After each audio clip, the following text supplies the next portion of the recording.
नमस्कार, आप देख रहे हैं न्यूज़ 24। मैं हूं आप सभी के साथ विपनेश माथुर। अदालत के आदेश के बाद ज्ञानवापी का सर्वे हुआ, सबने देखा। तो सर्वे में शिवलिंग, देवी देवताओं की कलाकृतियां, डमरू और बाकी चीजें मिलने का दावा किया गया। अब ज्ञानवापी के तहखाने की जांच कराए जाने की मांग उठ रही है, वो भी लगातार। काशी विश्वनाथ मंदिर के महंत कुलपति तिवारी का यह दावा है कि मस्जिद के पूर्वी हिस्से में बने तहखाने में 4 मंडप हैं, जिनमें से ऐश्वर्य मंडप में सोना चांदी का बेहिसाब खजाना है और यहां मां पार्वती के सोने के गहने हैं। आखिर तहखाने में खजाने का सच क्या है, जानने के लिए देखते हैं तहखाने में खजाने की डिस्कवरी।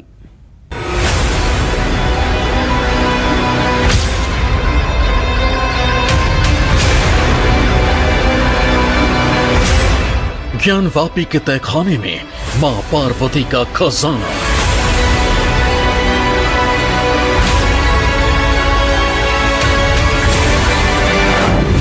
तहखाने के किस मंडप में छिपा भोले का रुद्राक्ष?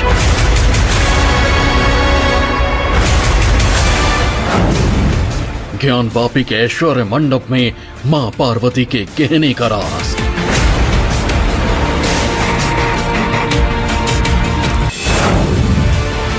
ज्ञानवापी के तहखाने में खजाने की डिस्कवरी।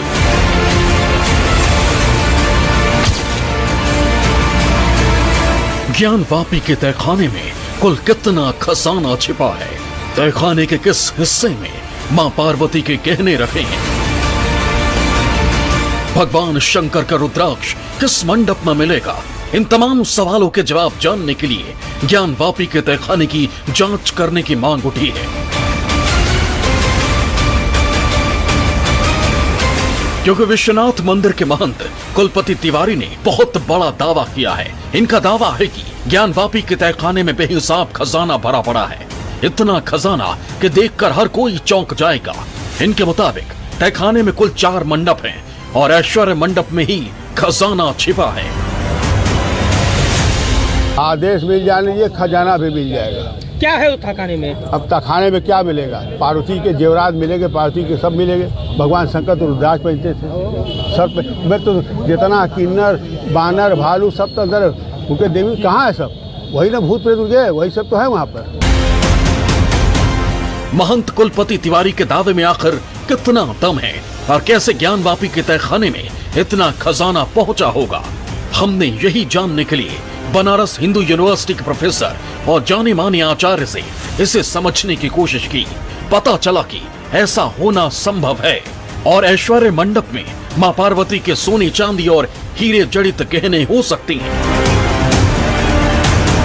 माता पार्वती के जो गहने हैं, जो स्वर्णाभूषण हैं, जो रत्न जड़ित स्वर्णाभूषण हैं, नख से लेके सिक तक, पाजेब, बिछुआ, छागल, आप उस करधनी, हाथों में कड़े जिसमें हीरे जवाहरात लगे हों, चूड़ा मणि, गले में हार, मस्तक पर बेदी, नाक में नथनी, कान में बाला, झुमका, ये सारी जो महिलाओं के जो गहने होते हैं, ये सारे गहने वहाँ हैं, वो चढ़ाए जाते थे। आचार्य प्रमोद मिश्रा के मुताबिक मां पार्वती के श्रृंगार में इतने ही गहने हुआ करते थे जो ऐश्वर्य मंडप में हो सकते हैं। मां पार्वती के उन गहनों में सोने की नथ, पाजे, बिछुए, चूड़ामणि, गले का हार, बेंदी जैसे तमाम बेशकीमती गहने हो सकते हैं। बस जरूरत तहखाने की जांच किए जाने की है ताकि ऐश्वर्य मंडप तक पहुंचा जा सके। दावा है कि खजाना तहखाने में दबा हुआ नहीं बल्कि खुले में रखा हुआ है, जिसमें हीरे, रतन, सोना, चांदी, मोती, बहुत कुछ हो सकता है। खजाने में हो सकता है, देखिए, पैसे भी मिल सकते हैं, सुवर्ण भी मिल सकते हैं, रजत भी मिल सकता है, ताम्र भी मिल सकता है, कांस्य भी मिल सकता है और विविध प्रकार के रुद्राक्ष भी मिल सकते हैं, वो भी आज सुरक्षित होंगे। इस तरह की बहुत सी चीज़ें वहाँ मिलने की संभावना है। लेकिन ये कब होगा? जब न्यायालय के आदेश से वहाँ हमारे मुस्लिम बंधु सौहार्द बनाते हुए इस न्यायालय की प्रक्रिया को पूर्ण होने देंगे। ज्ञानवापी के तहखाने में खजाना मिलने का दावा स्कंद पुराण के आधार पर किया गया है। बीएचयू के प्रोफेसर भी बताते हैं कि आदिकाल में मंदिर की स्थापना से पहले नींव में हीरे, मोती और रत्नों को डाला जाता था। इतना ही नहीं, बरसों पहले दान दक्षिणा में पैसों की जगह राजा महाराजा और आम लोग सोने चांदी के गहनों को चढ़ाया करते थे। इसीलिए ज्ञानवापी के तहखाने में बहुत सारा खजाना हो सकता है। जब मंदिर का निर्माण आचार्य नारायण भट्ट जैसे महापुरुष विद्वान ने कराया था, तो जब किसी भी मंदिर की नींव की आधारशिला रखी जाती है तो हमारे सनातन धर्म के अनुसार नाना प्रकार के रत्नों को वहाँ डाला जाता है। जितने रत्न होते हैं उनको वहाँ पर डाला जाता है। जब मंदिर का निर्माण हुआ था, तमाम आचार्यों ने, शंकराचार्यों ने वहाँ पर तमाम प्रकार के रत्नों को भक्तों ने डाला था और माँ का मंदिर का निर्माण, शिव के मंदिर का निर्माण उस समय वहाँ पर कराया गया था। तो निश्चित उस तहखाने को यदि खोदा जाए तो नाना प्रकार के रुद्राक्ष, जो रुद्राक्ष आज उपलब्ध भी नहीं है, एक मुखी, द्विमुखी, पंचमुखी, त्रिमुखी, ऐसे तमाम प्रकार के रुद्राक्ष, तमाम प्रकार के बसरा के मोती, तमाम प्रकार के ऐसे पन्ने, तमाम प्रकार के हीरे, ये सारे रत्न वहां पर विराजमान होंगे। बात सिर्फ तहखाने में मौजूद खजाने की नहीं है, बल्कि तहखाने से बहुत कुछ मिलने की बातें कही जा रही हैं, जिसमें भगवान शंकर का रुद्राक्ष मिल सकता है। इन रुद्राक्ष का विशेष महत्व बताया गया है, जो बेश कीमती हैं, लेकिन रुद्राक्ष किस मंडप में हो सकता है, इसका सही पता तहखाने की पड़ताल के बाद ही चल सकता है। क्योंकि महंत कुलपति तिवारी का दावा है कि ज्ञानवापी के तहखाने में अगर उतरा जाए तो वहां कुल 4 मंडप मिलेंगे। इनमें मुख्य मंडप, भक्ति मंडप, शक्ति मंडप, ऐश्वर्य मंडप। क्योंकि ऐश्वर्य मंडप में खजाना होने की बात कही गई है, इसलिए बाकी बचे 3 मंडप में भोले बाबा का रुद्राक्ष मिल सकता है। क्योंकि सर्वे में ऐसे सबूत मिल चुके हैं जो ज्ञानवापी के मंदिर होने की तरफ इशारा करते हैं। चारों तहखाने में क्या क्या है? चारों तो बताए तो भैया, भक्ति मंडप है, ऐश्वर्य मंडप है, और ऐश्वर्य मंडप है, शक्ति मंडप है और मुक्ति मंडप है। ज्ञानवापी के तहखाने में मंडप होने की बातें कहीं सुनी नहीं है, बल्कि मंडप के महत्व और उनके मंदिर में होने को लेकर हमने आचार्य प्रमोद मिश्रा और BHU के प्रोफेसर से चर्चा की, जिन्होंने मंदिर में मंडप और उनके विशेष महत्व के बारे में विस्तार से बताया। भक्ति मंडप, शक्ति मंडप, मुख्य मंडप, ऐश्वर्य मंडप, ये 12 ज्योतिर्लिंग में ये मंडप पुराण के अनुसार, स्कंद पुराण आदमी अगर आप उसको पढ़ें तो उसमें इसका उल्लेख है। वो निश्चित रूप से वो चारों मंडप पाए जाते हैं वहाँ पर, और वो उसकी संरचना इसी मात्र उद्देश्य से होती है कि हम बैठ करके, आपको हमने बताया ही कि वो उन चारों का क्या महत्व है। आचार्य प्रमोद मिश्रा और BHU के प्रोफेसर के मुताबिक चारों मंडपों का विशेष महत्व है। जहां ऐश्वर्य मंडप में मां पार्वती के खजाना होने की बातें कही जा रही हैं, तो वहीं भक्ति मंडप को लेकर कहा जाता है कि यह भक्त भोले शंकर की पूजा अर्चना, रुद्राभिषेक और जाप किया करते थे। वहीं शक्ति मंडप माता पार्वती यानी शक्ति स्वरूप का स्थान हुआ करता था।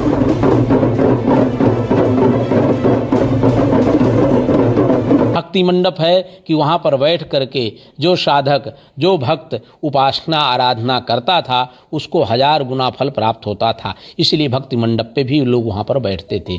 ज्ञान मंडप वहाँ क्यों है? क्योंकि ईशानः सर्व विद्यानाम, भगवान शिव सभी विद्याओं के दाता हैं। उनके समीप में जब कोई ज्ञान की बात, उपासना की बात की जाती है तो सभी प्रकार के ज्ञान प्राप्त होते हैं। और शक्ति मंडप है क्योंकि माँ भगवती पार्वती स्वयं शक्ति स्वरूपा वहाँ विराजमान है, तो सभी प्रकार की शक्तियां प्राप्त होती थीं। ज्ञानवापी के तहखाने में मंडप होने से ज्यादा चर्चा यहाँ खजाने को लेकर है। खजाना जो इतनी बड़ी तादाद में हो सकता है कि काशी की तकदीर और तस्वीर बदल सकती है। इस खजाने तक पहुँचना तभी संभव है जब तहखाने में पहुँचा जाए, क्योंकि कहा जाता है कि खजाना तहखाने के निचले हिस्से में है और खुले तौर पर रखा हुआ। देखिए, ज्ञानवापी का तहखाना ज्ञान का तहखाना है। वहाँ पर तमाम प्रकार की चीज़ें मिल सकती हैं, जिन चीज़ों की कल्पना हम आप कर नहीं सकते हैं। चूँकि भगवान विश्वेश्वर का ये मंदिर अद्भुत चमत्कारिक मंदिर है, जहाँ जब जिस समय इसका निर्माण किया गया होगा, नाना प्रकार की सामग्रियों को आक्षिप्त प्रक्षिप्त किया गया होगा। ये हमारी सनातन धर्म की परंपरा है। ज्ञानवापी के तहखाने में मां पार्वती के गहने, भगवान शंकर के रुद्राक्ष और खजाना होने के दावे ने नई बहस छेड़ दी है और मांग उठने लगी है कि खजाने का सच सामने आना चाहिए। माना जा रहा है कि जिस तरह ज्ञानवापी में मंदिर होने के सबूत मिले हैं, उसी तरह खजाना भी जरूर मिलेगा। आदेश मिल जाने ये खजाना भी मिल जाएगा। क्या है उस तहखाने में? अब तहखाने में क्या मिलेगा? पार्वती के जेवरात मिलेंगे, पार्वती के सब मिलेंगे। भगवान शंकर तो रुद्राक्ष पहनते थे सर पे। मैं तो जितना किन्नर बानर भालू सब तो अंदर उनके देवी कहाँ है? सब वही ना भूत प्रेत गए, वही सब तो है वहाँ पर। दूसरी तरफ ज्ञानवापी मस्जिद के वजू खाने में शिवलिंग मिलने के बाद सामने आई भोले के भक्त भोलेनाथ की नित्य पूजा की मांग करने लगे।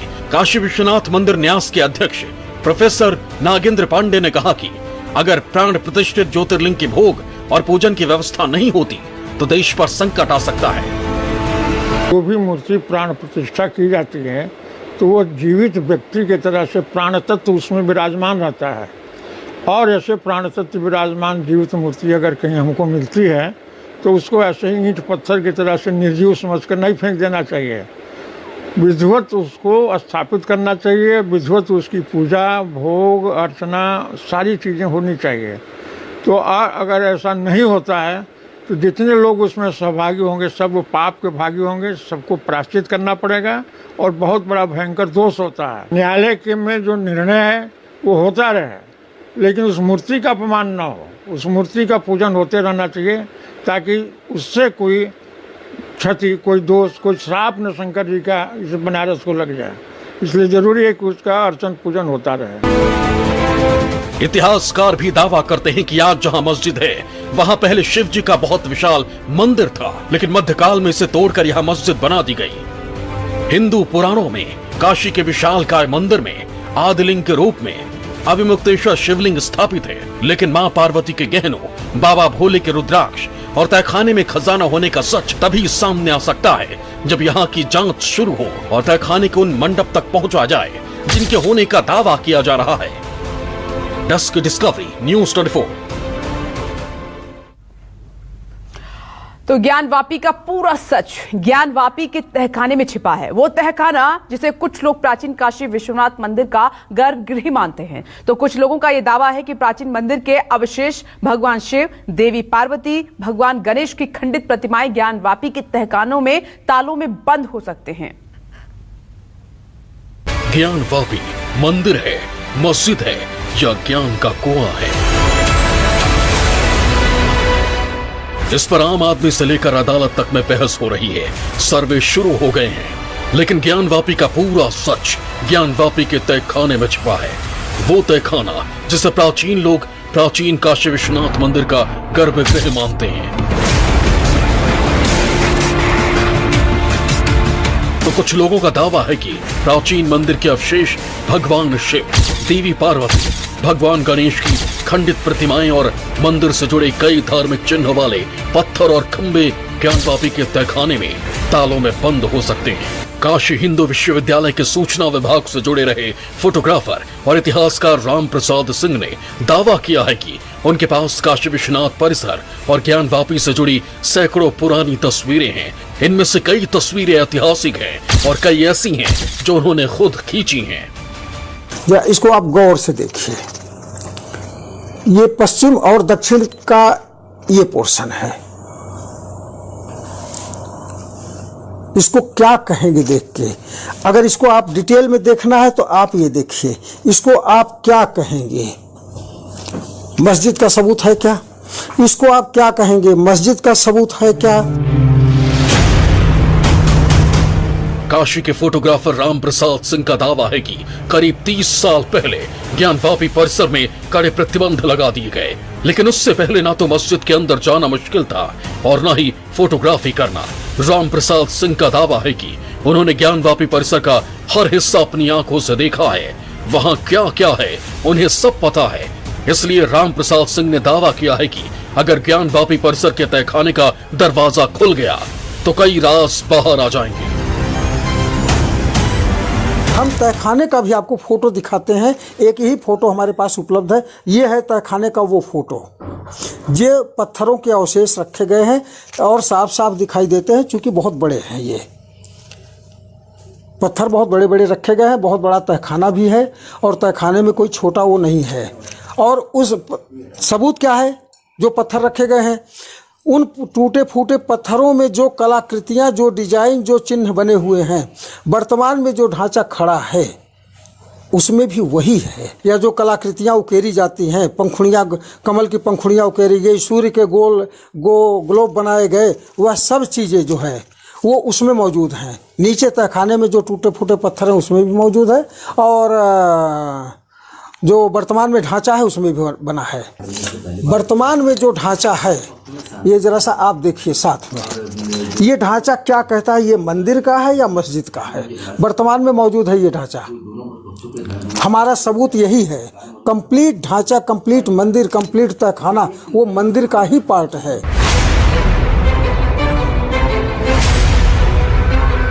आपको ज्ञानवापी परिसर के तहखाने की तस्वीरें, पुरानी ऐतिहासिक तस्वीरें, अंग्रेजों के बनाए नक्शे और ज्ञानवापी की कहानियां बताएंगे। लेकिन इससे पहले ज्ञानवापी परिसर का आज का नक्शा देखिए और जानिए इस नक्शे में कहां-कहां बड़े प्राचीन मंदिर थे जो आज नहीं है। मुख्य सड़क से जैसे ही आप छत्ता द्वार से इंटर करते थे, पहले अगर आप गए होंगे तो ये द्वार पर जो है वो इस प्रकार का द्वार था। उसके ऊपर ओल्ड नौबत खाना था, जो विश्वेश्वर मंदिर का के ऊपर जो है वो शहनाई लेकर के बजती थी जी।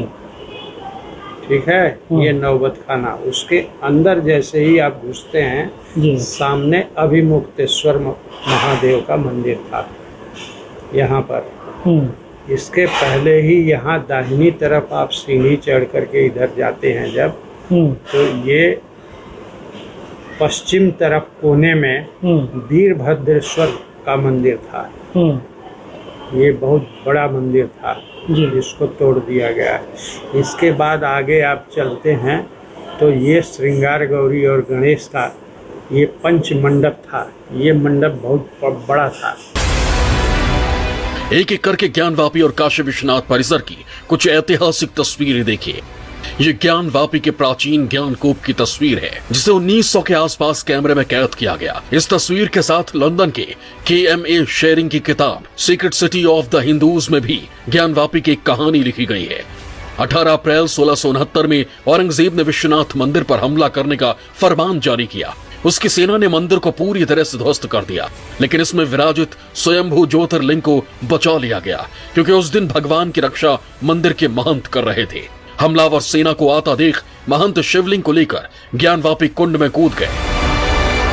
1669 में दिए गए औरंगजेब के फरमान को देखिए। औरंगजेब के इस फरमान का जिक्र औरंगजेब के दरबारी लेखक सकी मुस्ताइक खान की किताब मासीरे आलमगीरी के पेज नंबर 88 पर है। बादशाह औरंगजेब को यह खबर मिली है कि मुल्तान के कुछ सूबों और खासकर बनारस में अपनी रद्दी किताबें अपनी पाठशालाओं में पढ़ाते हैं, और इन पाठशालाओं में हिंदू और मुसलमान विद्यार्थी और जिज्ञासु उनके बदमाशी भरे विज्ञान को पढ़ने की दृष्टि से आते हैं। धर्म संचालक बादशाह ने यह सुनने के बाद सूबेदारों के नाम यह फरमान जारी किया है कि वो अपनी इच्छा से काफिरों के मंदिर और पाठशालाएं गिरा दें। उन्हें इस बात की भी सख्त ताकीद की गई है कि वो सभी तरह के मूर्ति पूजा संबंधित शास्त्रों का पठन पाठन और मूर्ति पूजन भी बंद करा दें। हिंदू पक्ष औरंगजेब के इस फरमान को इस सबूत के तौर पर प्रस्तुत करता है कि ज्ञानवापी में काशी विश्वनाथ का प्राचीन मंदिर था। अभी जिस मंदिर में भक्त काशी विश्वनाथ का दर्शन करते हैं उसे 1777 से 1780 के बीच रानी अहिल्याबाई होलकर ने बनवाया था, और उस पर पंजाब के महाराजा रणजीत सिंह ने 1000 किलो सोने का छत्र बनवाया। काशी विश्वनाथ मंदिर और ज्ञानवापी मस्जिद आपस में सटी हुई हैं, लेकिन यहाँ आने जाने के रास्ते अलग हैं। काशी विश्वनाथ मंदिर में मुख्य मंदिर के आसपास काल भैरव, कार्तिकेय, विष्णु, गणेश, पार्वती और शनि के छोटे छोटे मंदिर हैं। मंदिर में 3 सोने के गुंबद हैं। मंदिर और मस्जिद के बीच एक कुआं है जिसे ज्ञानवापी कुआं कहा जाता है। अब काशी विश्वनाथ मंदिर के नंदी की तस्वीर को देखिए। हर शिवालय में नंदी की प्रतिमा शिवलिंग की ओर मुंह किए होती है, लेकिन काशी विश्वनाथ मंदिर में नंदी की यह प्रतिमा ज्ञानवापी मस्जिद की ओर मुंह किए हुए है। हिंदू पक्ष का दावा है कि सैकड़ों साल पुरानी नंदी की यह प्रतिमा सबसे बड़ा सबूत है कि काशी विश्वनाथ मंदिर का मुख्य परिसर और गर्भगृह वहां था जहां आज ज्ञानवापी मस्जिद है। काशी विश्वनाथ के शिवलिंग के विपरीत मुंह किए बैठे नंदी के प्रतिमा को लेकर कई कहानियां भी कही जाती हैं। कहा जाता है कि जब औरंगजेब की सेना स्वयंभू ज्योतिर्लिंग को नुकसान नहीं पहुंचा पाई तो उसने मंदिर के बाहर बैठे 5 फीट के नंदी की मूर्ति पर हमला कर दिया, लेकिन नंदी की मूर्ति को नहीं तोड़ा जा सका। इसके बाद नंदी की मूर्ति को वहीं छोड़ दिया गया। नंदी की इस प्रतिमा की एक और ज्ञानवापी मस्जिद है तो दूसरी तरफ काशी विश्वनाथ का मंदिर। अब आप ज्ञानवापी का करीब 2 सदी पुराना स्केच देखिए। ज्ञानवापी का यह sketch Anglo Indian scholar James Prinsep ने 1834 में बनाया था। स्केच में ध्वस्त हो चुके बनारस के विश्वेश्वर मंदिर के हिस्से को दिखाया गया है। इसमें मस्जिद का बड़ा गुंबद और उसके बाहरी छोर पर टूटे हुए हिस्से में बैठे लोग दिख रहे हैं। टूट चुके इस हिस्से की दीवार अब भी ज्ञानवापी मस्जिद के बाहरी हिस्से में खड़ी दिखती है।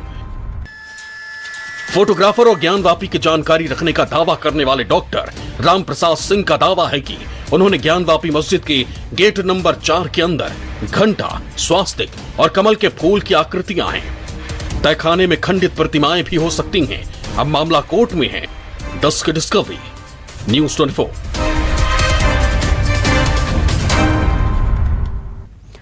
और इसी रिपोर्ट के साथ वक्त या ब्रेक का है, फौरन हाजिर होंगे। आप देखते रहिए न्यूज़ 24।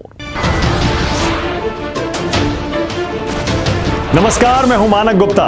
अगर आपको हमारा ये वीडियो पसंद आया हो तो इसे लाइक और शेयर जरूर करें, और हां, हमें सब्सक्राइब और फॉलो करना ना भूलें ताकि आप देश और दुनिया की कोई खबर मिस ना करें। तो जुड़े रहिए हमारे साथ और देखते रहिए न्यूज़ 24।